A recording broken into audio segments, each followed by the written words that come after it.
What's up? Welcome into your Daily Buckeye Blitz for a Saturday in the park. I think it was the 4th of July. All right, October 28th, 2023. Getting geared up for Halloween, are you?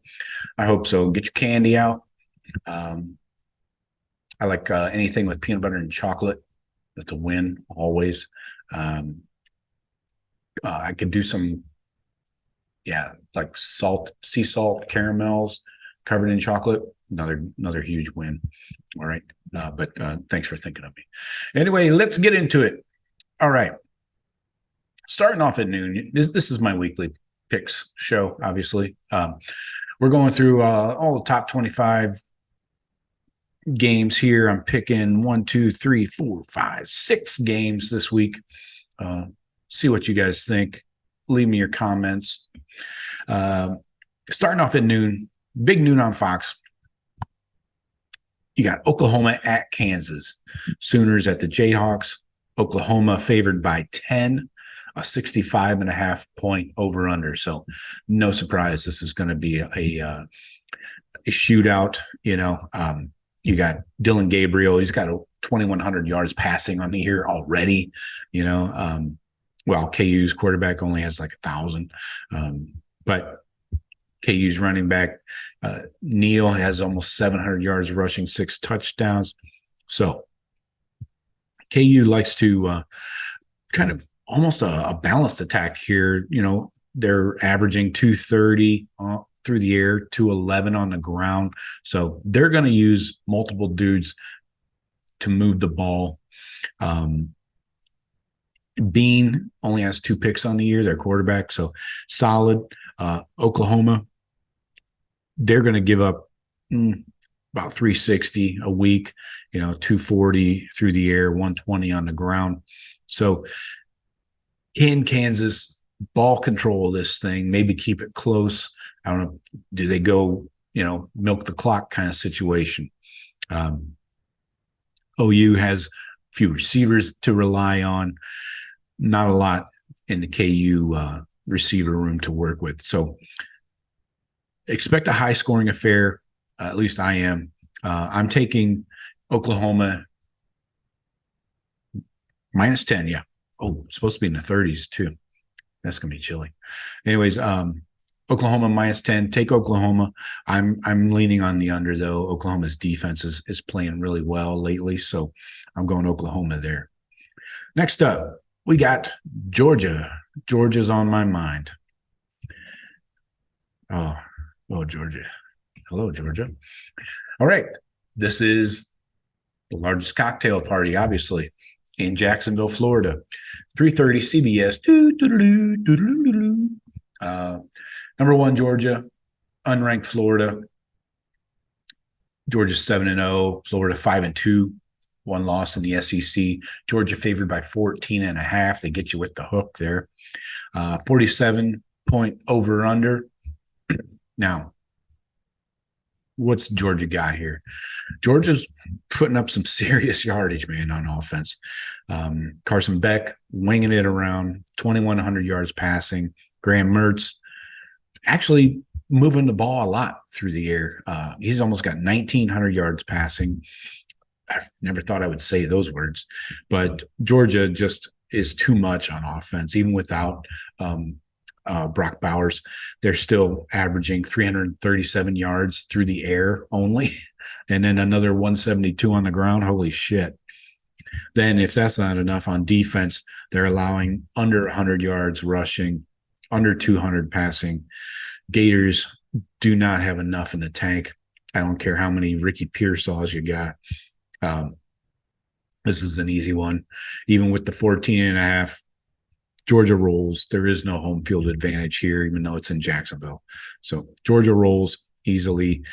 Take them. I'm kind of leaning towards the over. I don't think Florida's defense is that good at all. So easy pick there. All right, next up, we got BYU at Texas. Interesting game here. All right, BYU. Haven't really talked about them at all this year. Why would you? So Texas 6-1, 3-1 in Big 12. Obviously, we know they lost to Oklahoma a few weeks ago. This one is in Austin.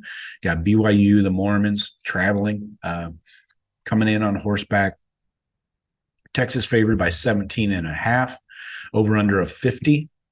Now, this is interesting to me. Depending on who they say that, I don't know. So Ewers is out.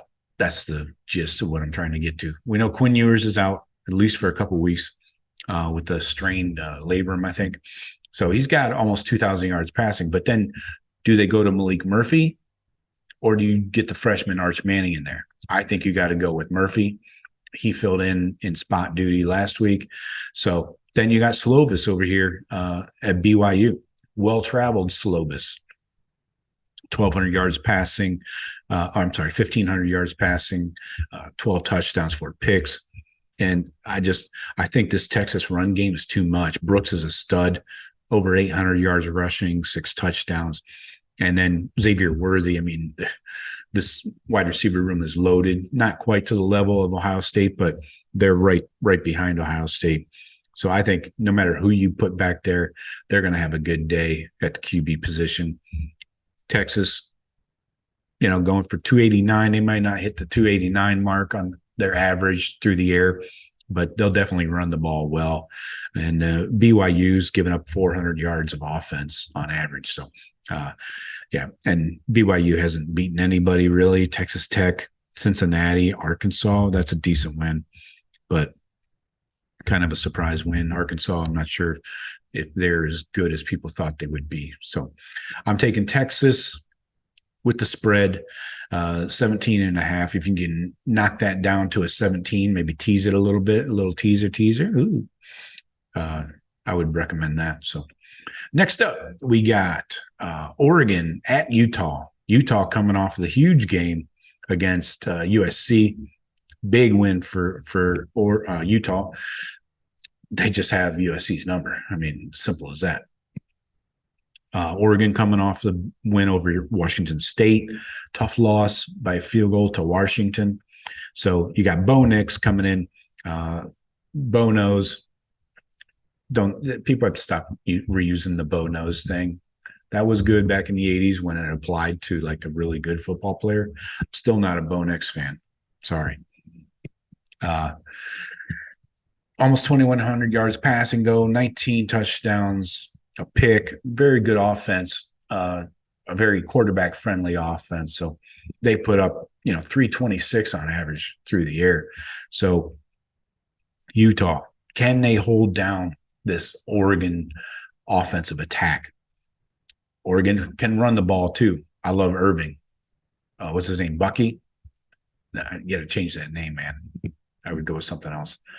But Irving is a stud. I like the way this kid runs. He runs hard, does not go down with the first arm tackle or anything. So, and we just learned that Cam Rising is out for the year. So that's 100% for sure.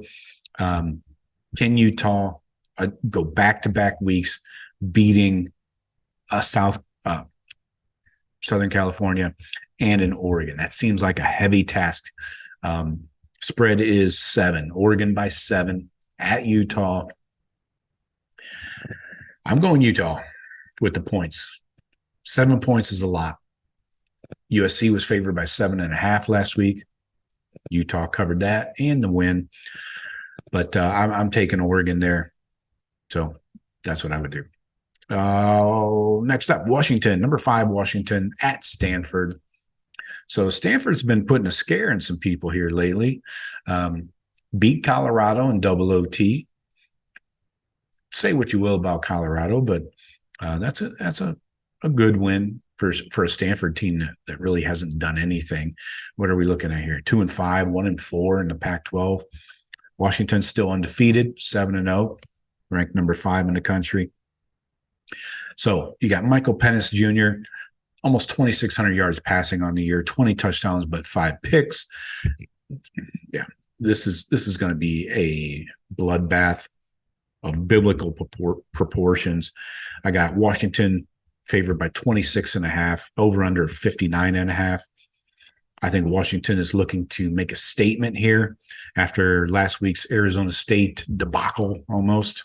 They won 15-7. They ended up having to score 12 points in the fourth quarter for a comeback win, come from behind win. So look for Washington to make a statement, get back in the good graces of the AP poll voters and all that shit. And we got the first playoff committee rankings coming out soon. So look for Washington to make a statement, smash Stanford in Stanford. Nobody likes going to the Bay Area anyway. So easy win here for Washington and the cover on the 26.5. All right, last up, your Ohio State Buckeyes, my Ohio State Buckeyes. Those are mine. Coming in number 3 in the country, undefeated, of course. Going to Camp Randall, jump around, get nuts, drink some beers, have a donut. Buckeyes favored by 14.5. So Vegas thinks they're getting slick this week with all these half points on the numbers. Over under 43.5. We got Kyle McCord, almost 2,000 yards passing, 12 touchdowns, just the one pick. Tanner Mordecai out. Lock is in, but he's not the right kind of lock. Travion, could he be back? Is he back? Who knows? We'll find out. Braylon Allen, 700 yards rushing on the year, 8 touchdowns. Now, this Buckeye defense has been toy like a toy gun. Wisconsin, though, comeback win at Illinois, came back from 18 down, or they scored 18 in the fourth, my bad. Rutgers had beaten Purdue, a lot of riffraff, lost to Iowa 15-6. So with that, I think the Buckeyes roll in this one easily, definitely cover the 14.5. I don't care about that half point. Wisconsin allows over 330 yards total offense. Buckeyes are going to continue. We need Kyle McCord out there winging it around. Let's just reestablish the running game.